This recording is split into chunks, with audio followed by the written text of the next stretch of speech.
it's still one of the most dangerous jobs there is you can have. If you're not paying attention, you could be maimed for life. I don't have blood, I bleed oil. I cracked my ankle, messed up my knee, I broke all my fingers, almost died from a shoulder injury, broke my collarbone, busted my sockets. I have no shoulder blade. Pine Belt Tough resumes with the job that defines the title of this series. Once you start in the oil field, you're no longer a human being. You become a roughneck. Roughnecking in the oil field isn't just a job.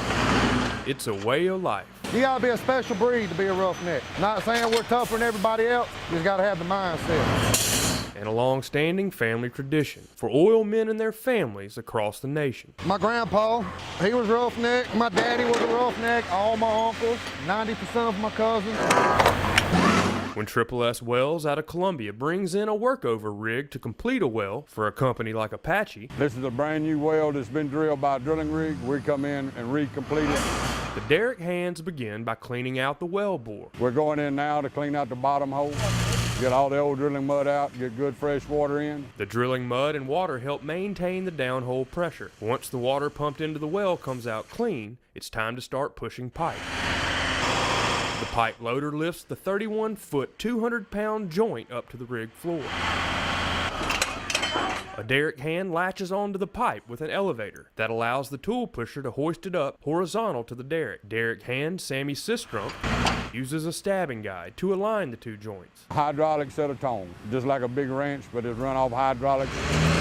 The tongs join the two pieces of pipe, and the tool pusher runs them down hole, making room for a new joint. Then the process continues, and continues, and continues. The well completion crew pushes pipe to around 15,000 feet of the over 30,000-foot well, and once all the caked up drilling mud is removed from the cement casing, they'll run the production string. Other crews will come in with equipment and run tools down hole to log information about depths called zones.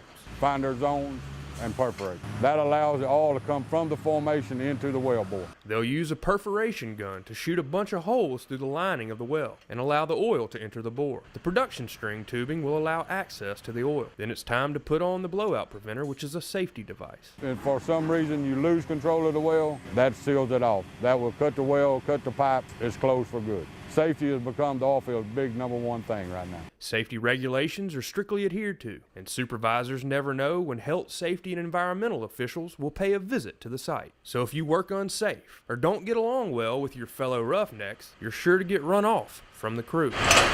We'll give you a can to kick on the way out. Even with the great risks of working in the oil field, there are great rewards for the hard work and effort that keeps our country moving. And Sistrunk says that's how his father made a living for he and his sisters. Figured if it was good enough for him, then supported 5 kids, it might as well be good enough for me to pay my bills, support my kids. 31 years, wouldn't do nothing else. Once you wear out your first set of boots, you don't ever go nowhere else. I've seen them quit and they always come back. It's a good life. It's took care of my family for 30 years. And in our book, that makes oil men and roughnecks Pine Belt tough. For 7 on Your Side, I'm Christopher Harkey.